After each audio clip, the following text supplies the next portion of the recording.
Welcome to the Rock Music Alliance interview sessions. I'm your host, Cole Coleman, along with Claudio Pesavento, keyboardist from Mahogany Rush and the Chris Squire Band.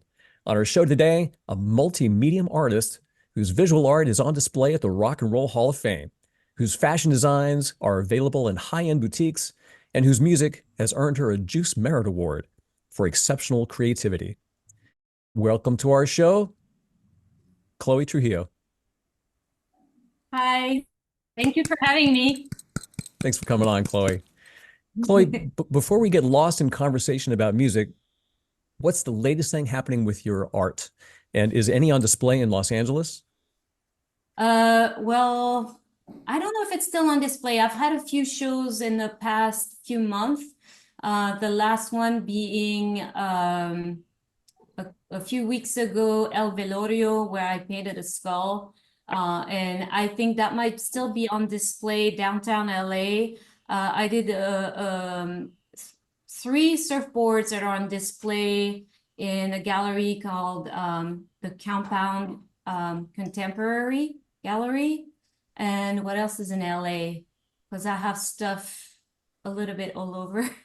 So just finished a show in Paris, and that got those pieces got returned to me by the museum. They were at the Philharmonic Museum of Paris.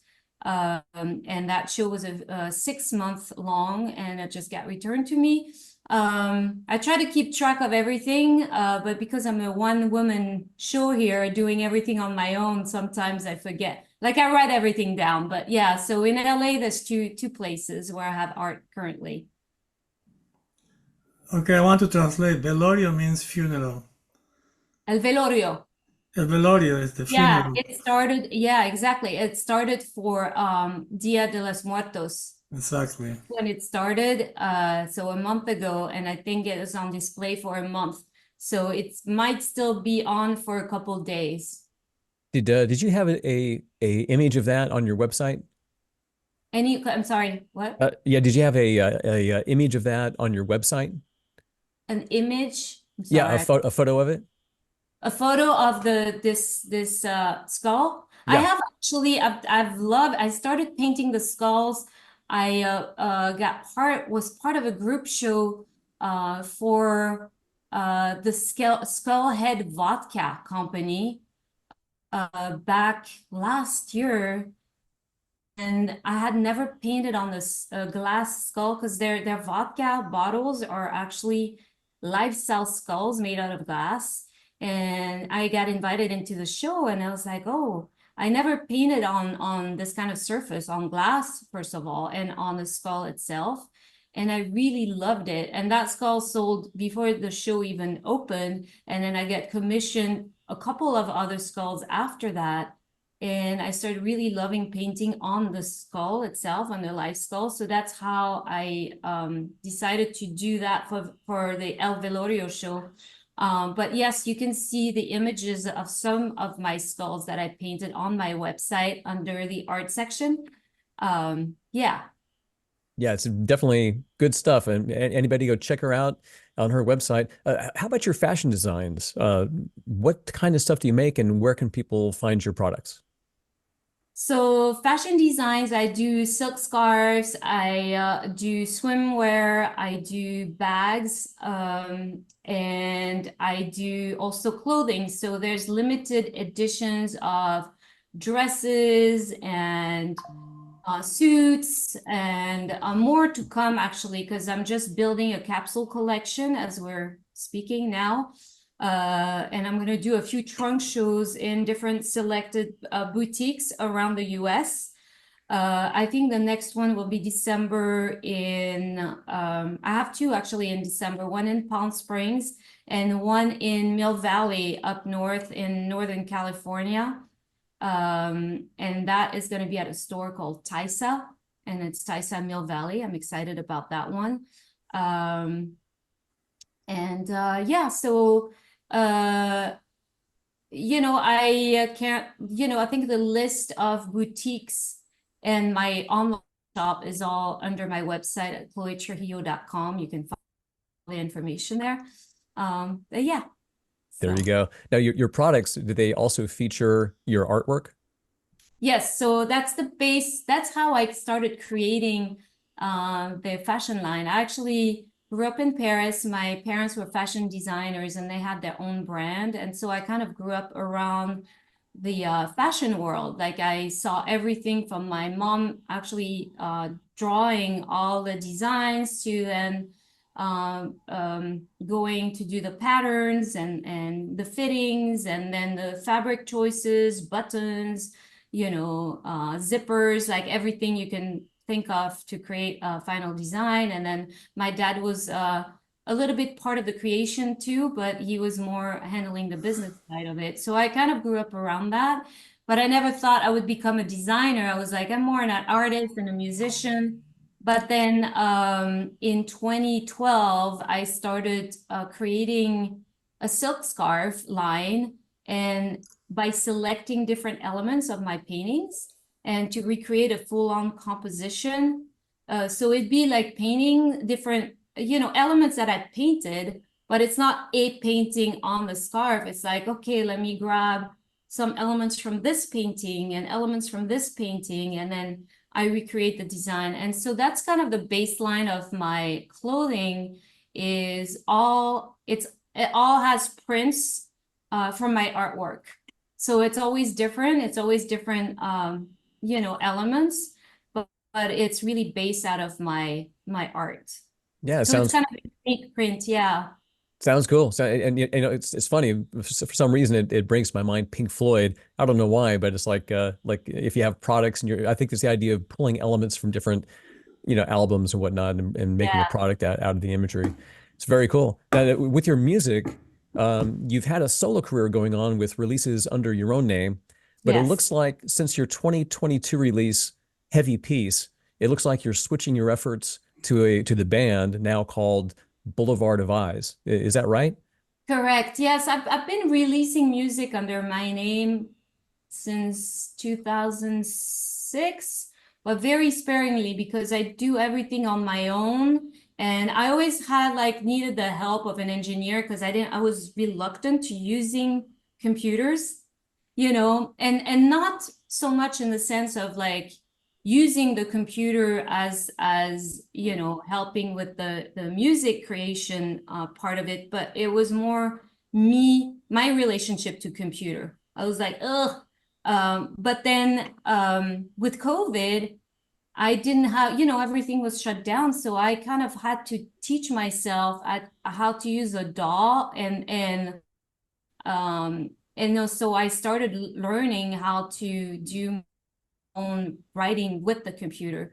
So then I released so much more music since COVID because, and I have so many songs that are, you know, in demo stages right now. And I've done everything on my own here, actually. You know, I have my mic here. You could see, you know, I have like my interface, I have my headphones. I did everything in that room. I have a keyboard underneath and I have a couple guitars here.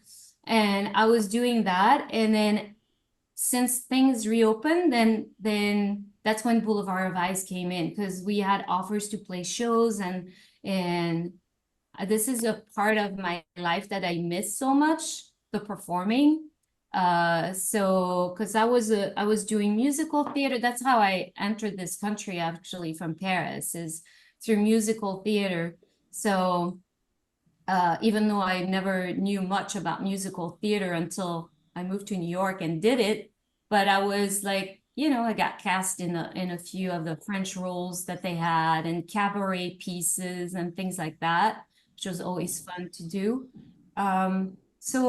So yeah, I think it's the focus, and I have actually a bunch of songs of solo in the writing process, and I'm gonna start like seriously record them early next year.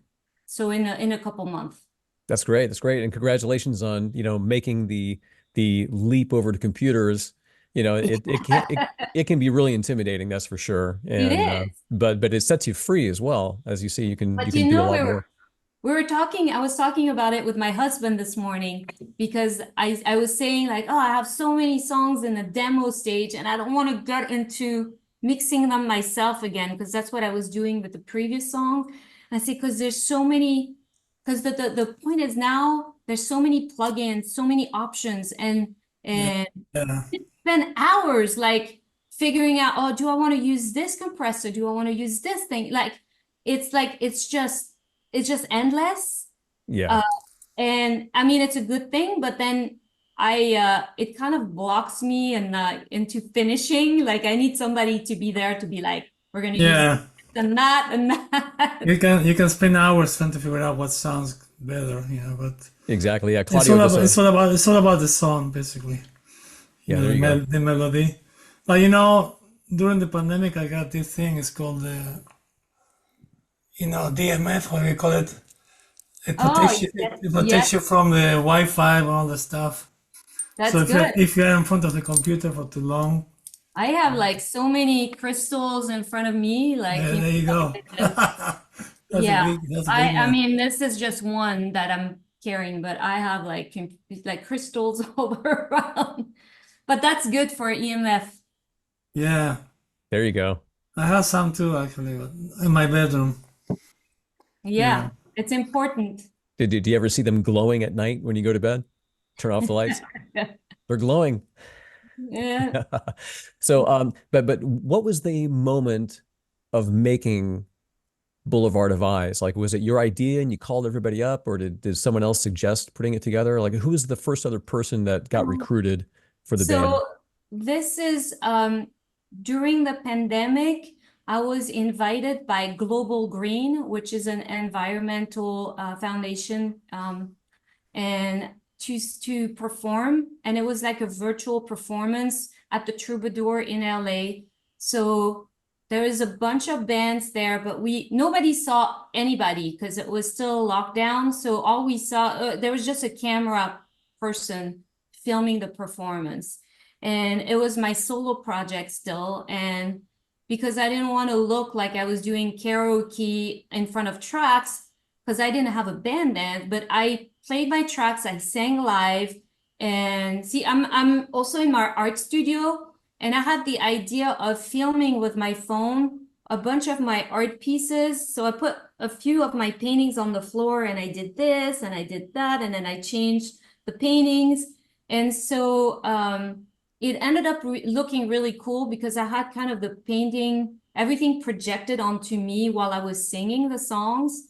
And it was, I think, a half-hour set, maybe a 40-minute set. So it was not a very, very long set, but it was still, you know, I wanted to make it more entertaining because I didn't want to be like just there and singing live to tracks, you know. But anyway, I did that show, and then it was all the audience. There was no audience in front of us. It was just all virtual. Everybody was online watching the show. And so all of us performers had a special code that we could watch the show. And so I did, and it was all genres of music, and there was only one other metal band. And so the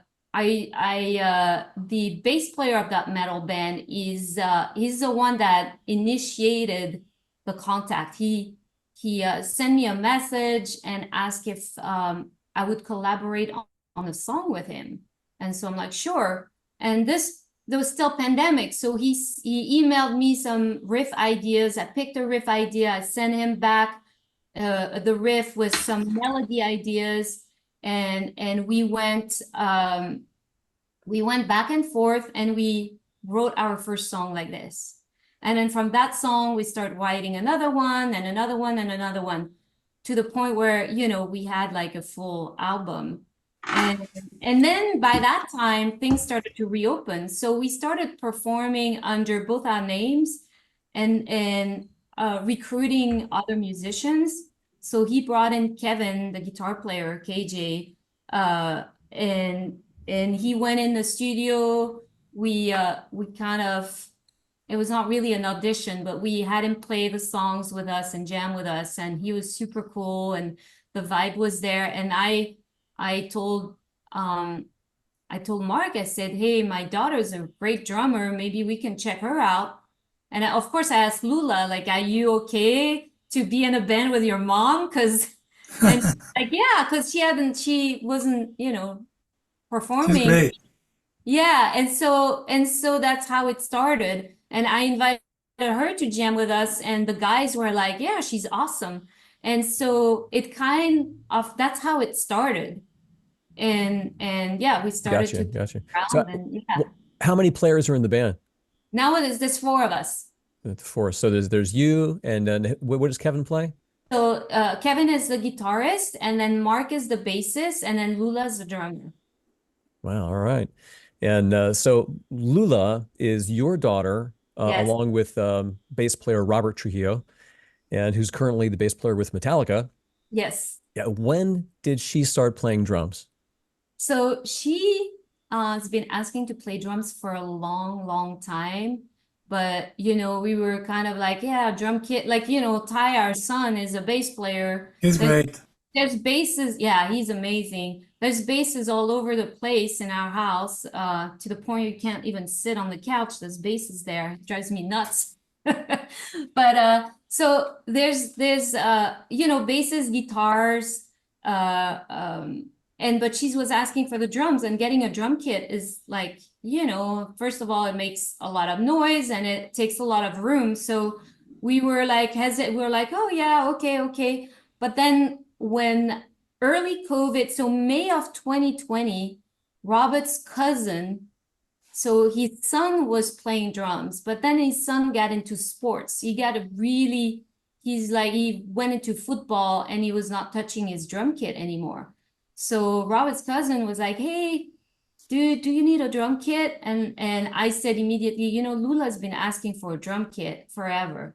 So let's get her that. So he brought it over in May of 2020. And since then, Lullah's been playing like hours every day, 5 hours. Like I say that, and she's like, "No, not 5 hours." She's playing like 5 hours every day. She's super committed. Like she loves it.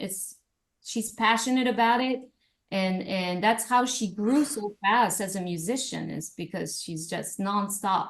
Yeah, she must have like a natural inclination, a natural talent for it, because from 2020 to 2024, and she's already playing gigs live in the Troubadour. I mean, it's quite a thing, And I've seen her play in videos, and like I say, she seems very natural. Yeah, I mean, yeah. she's Did like, she have did she have any teachers?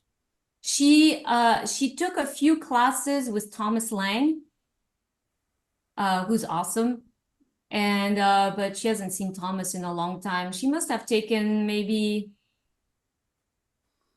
I don't know how many lessons. I would say maybe 6 or 7 lessons with Thomas. But Thomas loved her too, because every time he gave her exercise, she would come in the next lesson and have everything down and just be like, so but yeah, she's working hard on her own a lot, That's great. That's great. Yeah. Just to touch on Ty for a sec, so he's a bass player as well, and your son, your and Robert's son. What band is he currently playing with? He has his own band called Otto. He has another band called Feed the Beast, but he plays with Suicidal. So he's the bass player for Suicidal. He plays with the Slash son, right?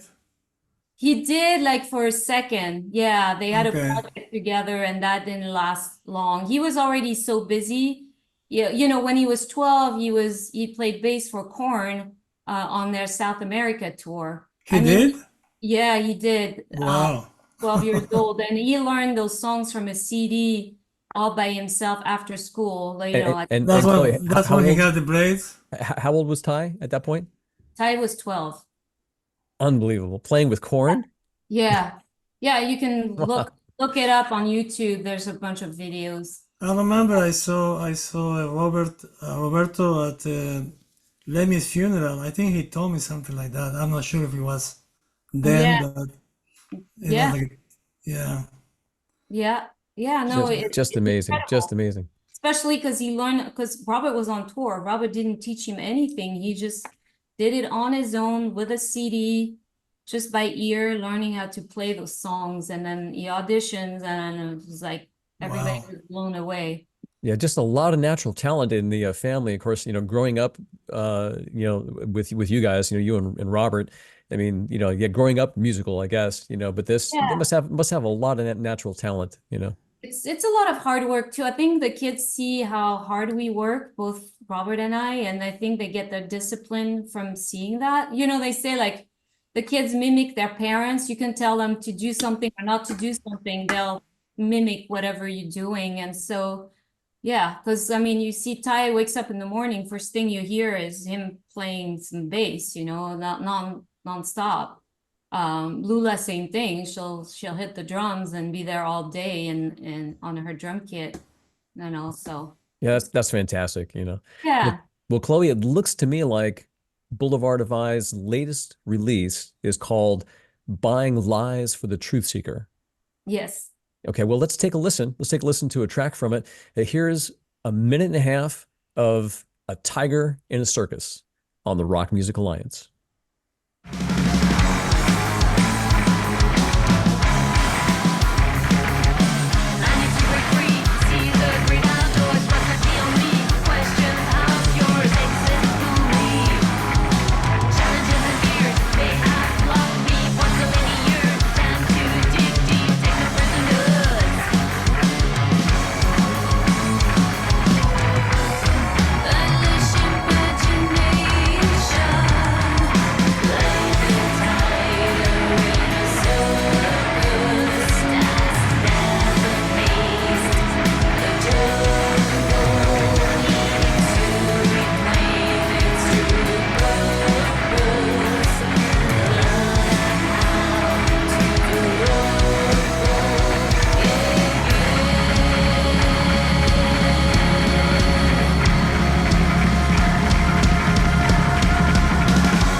Hey, that's interesting stuff. That's, to me, it's avant-garde alternative hard rock is what I get from it, and even a touch of progressive influence, progressive rock influence. Do you get that, Claudio? Is a little progressive in that? I call it hypnotic. Hypnotic. It's interesting. Yeah, it I is. like that. I like that. Hypnotic. Yeah, it is. And the entire Feeling song, I mean, it does kind of hypnotic. draw you in. Yeah, I like it. Who's the producer on the record? Oh man, good question. So we had Ian Flux that produced this record or this EP. I have never personally met him. I think Mark, the bass player, knows him very well, and they worked together in the past. And I heard his first mixes, and I was like, yeah, let's get him to mix our stuff, because all this started during COVID, so everybody was kind of on lockdown, and we were just doing just like we're doing now. It's like Zoom, FaceTimes, phone calls, like emails and all this. So yeah. Very Yeah, it cool. was Now, a good time for creation. Yeah. yeah, a lot of musicians just, they woodshedded and they worked on their stuff or they recorded. And so, yeah, it was kind of a nice 2-year break, or maybe 1.5-year break for everybody, really. But yeah, now in the past, I know Robert has done some tracking with you along with Chris Poland of Megadeth and Ohm. Yeah. Who are the players on this record? Oh my God, there was so many. I can't even remember all of them. I know I also had Stephen Perkins on drums for certain songs. Oh, too many to list, because I had like violin. I had so many like each song had like its own musicians kind of, and that was released like right before COVID, and I had worked on that album for a long time, and so it was kind of like, okay, let's work on this song first, and who's available, like, I remember calling Stephen Perkins, say like, hey, how about you know, he did 3 songs of the, I think there's 11 songs on that album. And then it was a time where Robert was on break and was like, hey, do you mind? It was the first time I asked him for his help. Like, hey, I wrote those bass line on the keyboard. Can you play like real bass to it? And he will joke, actually, to this day, he jokes, he's like, you're so hard because you're not letting me any creative. Like, I say, well, the song was written already. But yeah, so Chris Poland too, he was actually in the building where, you know, it was like a studio downtown LA with many studios in the building. And Chris Poland was working there, and we asked him, and he was like, he loved the song, he loved the message, you know, kind of like what you said, Claudio. It's like like a spiritual and a good message and healing and all this. And Chris really loved that vibe. So he's like, yeah, I'll play guitar on this. You know, he played on, you know, my favorite Megadeth, you know, songs. So it's like, it all kind of fit in a weird thing. And sometimes some of the musicians that ended up playing were because they were also in the building working on a different project, and then they came in. And so Magic. yeah, it was like a magical, cool vibe. And that was like before COVID. And this is kind of the thing I missed a little bit, even though we were all super creative during COVID. Like you said, everybody's in their own studio and kind of communicating with, you know, through the, you know, tools that we had. But at the same time, being in a space where there's also other studios and other musicians, and being able to kind of, you know, work together, you know, by surprise, almost, like, not, you know, it's not planned. It's like, oh, he's there. Oh, I like what you're doing.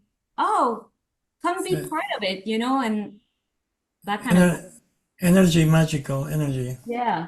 Yeah, I miss that as well. Like, because in more recent years, we're all recording at home. It's way more isolating. The last couple of guitar tracks I just did right here at my place and emailed them out. And so you miss the interaction. And Yeah. I can remember doing some sessions way back where, just like you're saying, you know, other musicians drop by and poke their head in and see what's going on. And sometimes, hey, come on in, man. We're gonna do a backing track. Why don't you sing with us? You know. Exactly. Now, this is Yeah. this is the stuff Even that, my cat wants to be in the band. There you go. Yeah, Claudio does a lot of recording, a lot of producing, as well, as you probably know. But I was just wondering, Claudio, same thing. Like you probably like map out songs, but when you get the musicians into your studio, do you let them kind of run with it, or do you keep them more to what you've written? Well, all depends. You know, if I give them the song to make their parts at their home studio, then I listen, I pick up what I like, and maybe if it's something that I need, I tell them, you know. But most of the times, the people that I play, they're very much in the moment, one take, you know. They feel it and they do it. Yeah, it's like I did the last album I did, it was in the moment too. I just one take, I send them to them and they like it, and that's it. It didn't took me long. It took me like 10 days just to make 10 songs. Yeah, That's not 10 great. days, but 10. I spent 10 days, but it wasn't 10 full days. But Yeah, it's that's all about great. magic. Magic. If you feel this, every time you feel a song, you know, it opens something. You know, it's something that you can explain because it comes from there. I never study music, so it's basically somebody's playing for me there. You know what I mean? Just like you, Chloe. yeah. No, I completely agree. And then when you're working with other musicians, if you have that strong connection, it's like you don't need to communicate with words. It's like through the music, you just get like Yeah, flow. And I yeah. love that. I was going to ask you, you know, I played a couple times, I played at the place Le Bataclan in Paris. You were there when that happened? You were living in Paris when that. No, no, I wasn't there, but I remember that day very clearly because I was driving to pick up my kids from school. And on the way driving, I get a phone call from all my well, one of my good friends in Paris, who works, you know, as most of my friends, I want to say, are roadies, or they work for, I mean, they're musicians too, but or they all work in music, a lot of them, and especially in the metal music world. And one of my very, very good friends that I've known since I was like, I don't know, maybe 14, he calls me and he said, have you heard what happened? Oh, blah, blah, blah, blah, blah. And he was supposed to be working there, but he ended up taking another gig at another bigger venue in Paris. And everybody was in shock, even all the people that were working at the venue he was at, which was not the Bataclan. And he said, oh, so-and-so got shot and all this. I was so in shock. And I'm like, I'm here like driving to pick up the kids from school and trying to stay contained because, you know, the kids were little. I didn't want to, and it was, you know, it's like one of those moments where you remember exactly what you were doing because of the news, and it was terrible. So yeah, I wasn't there, but you know, I know the Bataclan very well. I mean, I've been at the Bataclan many times before that. So it was horrifying news. Yeah, frustrating and tragic day, that's for sure. Yeah. So you were living in LA for a long time. Then how long you been here in Los Angeles? I moved to LA in 2002. Oh, okay. I moved to LA in 1999. Okay. Around the same time. Yeah. Well, guys, let's pause here briefly for a word from our sponsor. When we come back, we're going to ask Chloe a little bit about her early days. We'll be right back. Attention guitar players, the Thimble Slide allows you to slide and fret, freeing your slide finger.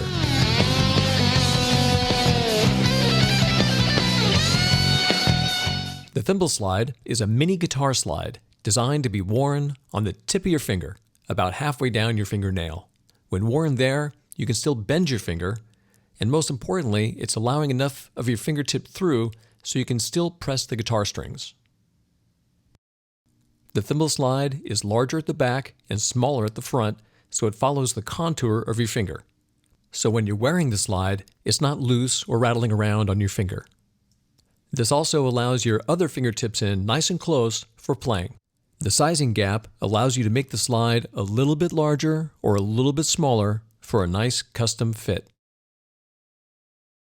While wearing a Thimble Slide, you can of course use it as a slide.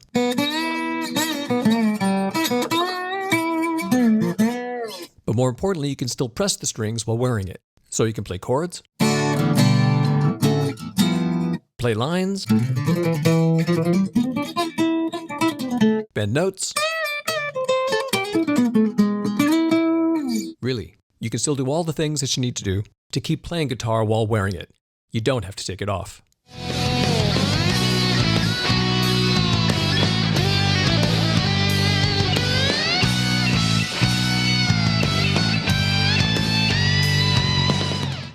With its patented shape, you can slide and fret while wearing the Thimble Slide.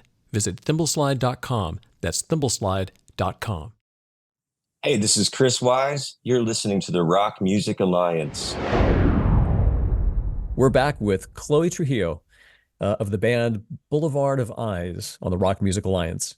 Chloe, how did you come up with the name Boulevard of Eyes? It was actually one of our songs.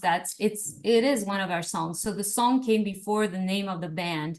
Like I said, Mark and I were writing some music, and we started playing shows under both our names. And then we're like, we need a band name now that we're a band. And then we were kind of thinking like, oh, it might be cool to pick one of the song titles for our name. And then there's a few, like, you know, we each suggested each other like a few names, and then some were already kind of taken, like they were already being used.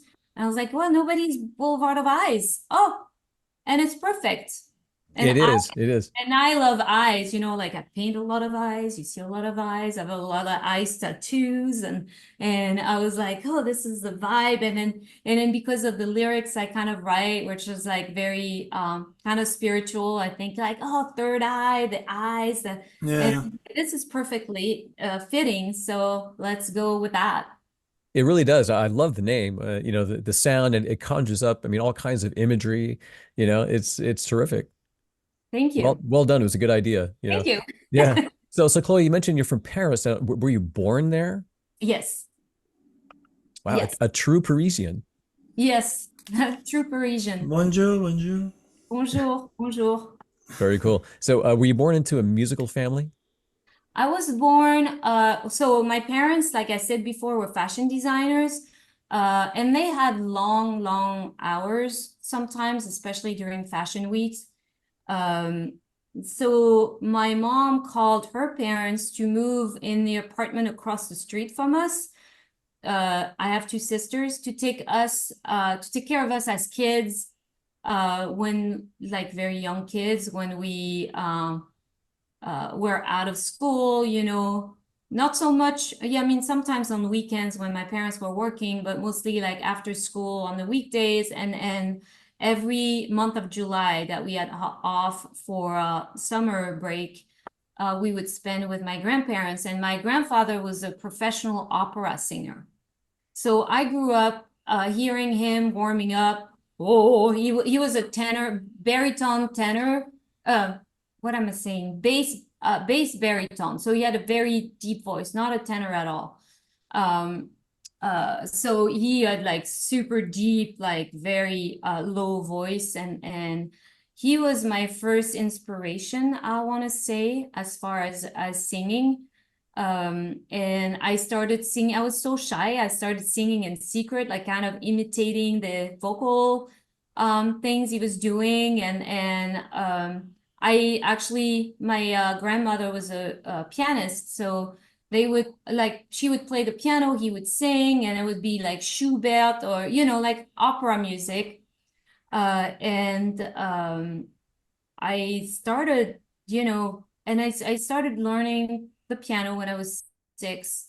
My teacher was very strict, as you can imagine, an old French lady, very severe and very, like, you know, like with a ruler. I don't have a ruler. If I had my nails a little bit, you know, I had to be like perfectly curved on the keyboard. Yeah. If I had my nails a little bit too long and it would hit the keys like clack, clack, clack, she would cut it, and sometimes it would be bleeding, and, you know, no cares for that. And she was terrifying. And then her daughter, who was like, I think in her mid-20s, maybe older, maybe she was 30. I don't know, because I was so young. I you know, she was an adult. She had to, you don't have that in English, but she had to say vous, you know, like in Spanish is usted. Like she had to be like speaking to her mom, and she had to call her mom mother, not mom, mother, mother, blah, blah, blah. And she would teach me solfeggio. So I learned all that. But, you know, after a while, I was like, I don't want to go to this terrifying place anymore. And so I switched to guitar, and I learned classical guitar. And this was also a trip, because the classical guitar teacher, like was a dude.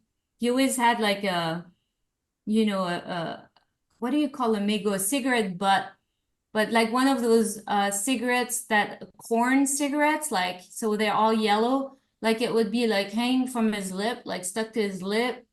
And he was like smelling like really like the, I mean, I don't. Sounds nasty. Sounds totally nasty. But I learned classical guitar, and then I was like, you know, I want to learn some metal. Like I was already into metal songs, and I was like, I don't, you know, classical was fun, but I just want to hit those chords and play. And so then I kind of taught myself some metal riffs, and I taught myself some chords, because in classical guitar I was not doing so many chords. It was more like, you know, like finger picking and things. So then I taught myself some chords, and I was like, I like this. And Anyway, That's why I didn't go to school for music because of that. And the teacher was almost the same. I already was playing. And then he told me, stop playing that stuff, that shit, whatever. I was playing my own songs already, you know. And he said, no, you have to go do, re, mi, fa, sol, la, si, do. No, no. I said, it's too boring. So I left. Yeah, exactly. My family paid for the conservatory, and I didn't go. I went 2 days and I escaped. yeah. It's such a shame, really is, for probably all of us here. I'm speaking for all of us, but we all grew up in a time when like there really wasn't much of a school or pathway to rock music. It's like for myself when I wanted to learn how to play. Well, fortunately for me, I ended up doing private lessons, but at the time, it was the only official path was you go to college and you study classical music, or you go to a trade school like Dick Grove School was in existence back then, which was really all about jazz. So it was like you're going to be a classical musician or a jazz musician. And I'm like, I want to play rock. Where do you go? Yeah. So had to do it on our own back then. Yeah. Well, the only difference between jazz and rock and jazz and classical is the guitars are very loud and distorted, basically.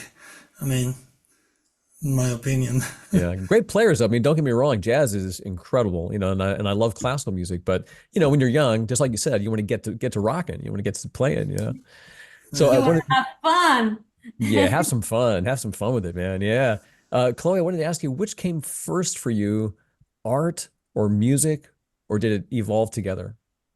It kind of evolved together, but I must say I was more what did I say? Like I was more expressing myself with art first because like I said, I was very shy. So even speaking for me, I would be terrified to speak in a group setting. And I'm saying this from like when I was young, even in class at school, if I was asked for something, I would be like, oh my God, I gotta speak now. And so art for me was a way of communicating without having to actually speak. But I was always singing, at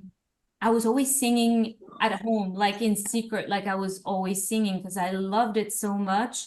And I started writing too very young. And then I would burn my writings, all my lyrics, all this, because I was so afraid somebody would judge me, or I don't know. And I was trying to figure out why. And I think it's just the way I grew up, and I had I felt like I had no privacy growing up, and was judged a lot for a lot of things that I was doing. So I was afraid. I was very, and it took a long time for me to be like, okay, now I'm ready to sing in front of people. And I had to kind of force myself into it. And that was in my teenage years when I first admitted, like, I was like, okay, this is really what I love to do. So like as a teenager, I forced myself, and I purposely put myself in situation where I had to sing in front of people. And sometimes I would be like on the side of the stage. I'm like, what the fuck am I doing? Like, I'd rather be at home. I feel like I'm gonna die or something. And then I go up there and I have so much fun. And I'm like, what was I thinking? Like, this is great. And then the next time around, I'm like, oh no, I want to be home and I want to do it. Like I would be scared, like a life-threatening thing. And many people have stage fright. Even guys are very really famous. Yeah. Before the show, they're really intimidated before they go, Yeah. and then Yeah. it becomes better. Yeah. You have to push yourself, and Yeah. I think part of the growth is actually, stepping out of your comfort zone again and again and again and again, and always doing something. Like this year, I performed on the main stage at Hellfest.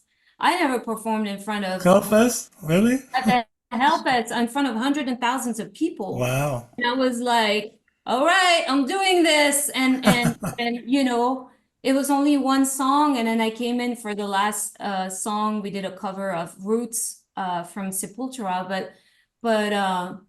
but it's like pushing, you know, out of your comfort zone so you can actually grow and you know, and then after that it was like, this was so much fun. This was great, you know. Most of people they have a drink. Yeah. Yeah, I know a lot of the people that were going on that stage with me, a lot of the singers, because there was a few of us artists. Some of them would have a sip of wine or some whiskey or something. I don't want to do that because I want to keep my throat, like for Yeah, singing, you know, you want to be able to have your full vocal your ability. full vocal, yeah. Yeah, so Yeah, fortunately, if everything goes great on stage, then you know it becomes a symbiotic relationship between crowd and performer, and it becomes, you know, you want to do it. It's fun, you know, it's energizing, you know. yeah. So if you Yeah. And that's if you make the connection with the audience, you know. that's what I mean. Yeah, the connection is magical when you have like a great audience that connects with you and you can give this energy and then they give you back. It's Yeah, the energy is powerful. When you yeah. get to that point, you know, Yeah. it's just like a Yeah, you know, it's interesting, like the three of us talking here, having never performed, you know, together or in bands together, but we all know that energy, you know, so it's real. You know, it's not just fanciful thinking. It's like that symbiotic relationship and that energy, it's a very real thing. Totally. Yeah. Well, Chloe, we're coming up to the end here. We just time for like one or two more. You know, Claudio, if you can think of anything you want to ask. The last thing that I wanted to find out was just how and when did you meet up with Robert? Oh my God. Yeah. that's a Well, love story. it's a long, well, no, I mean, No, I love story. oh, a love story. You know, I was, like I said, I was like in the metal world from a very young age, and I started going to shows, and then from going so many to shows all the time, metal shows, you know, I was going on my own, and I always had like, I think it's my long hair that like people started recognizing me, and I started making friends, and you know, you go and then you meet people, and then from meeting all these people, all of a sudden I got offers. Like one day, the lady that was supposed to do the dressing room for a show didn't show up or couldn't come, and they asked me, "Hey, would you like to work on this show tonight?" Because and I'm like, "Sure." And then then I started getting jobs. I was still a student back then. I was still like finishing high school and then going into a scientific university. And then through the scientific university too, I was getting those jobs, and those jobs would be for the promoters in France, but they asked, you know, like I was assisting the you know, stage manager or in production.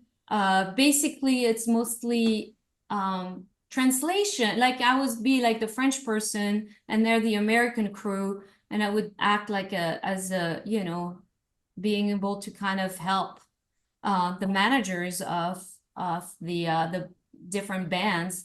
And then I was working on these bands, and then so I met Robert in at the Clash of the Titans in 1990. That was in, so because in France, I think the lineup in the US was different, but in Europe it was Slayer, Testament, Suicidal, and Megadeth.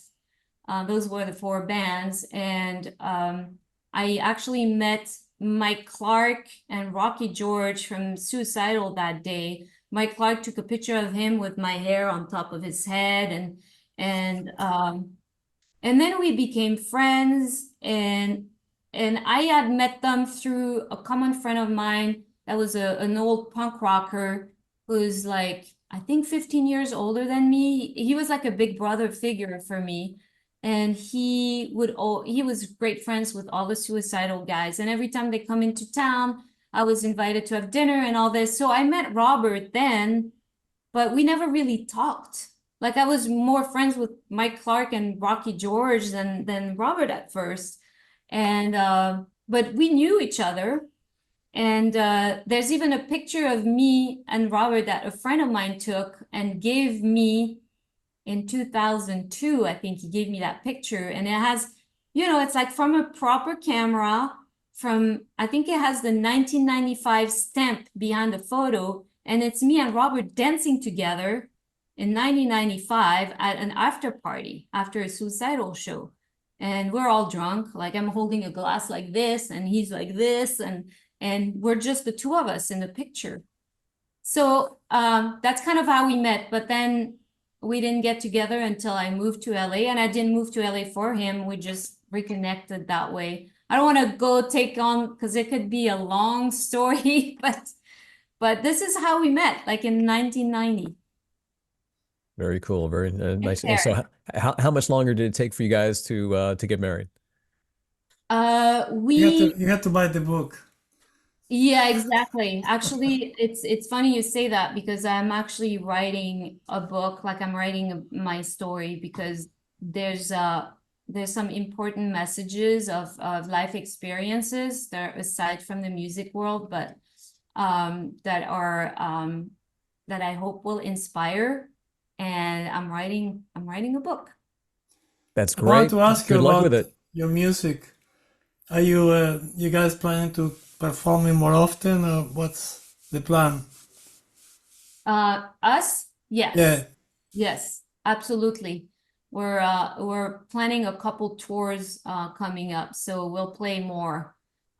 It's still in the works. So one I know is gonna be Australia and New Zealand, and one's gonna be in California.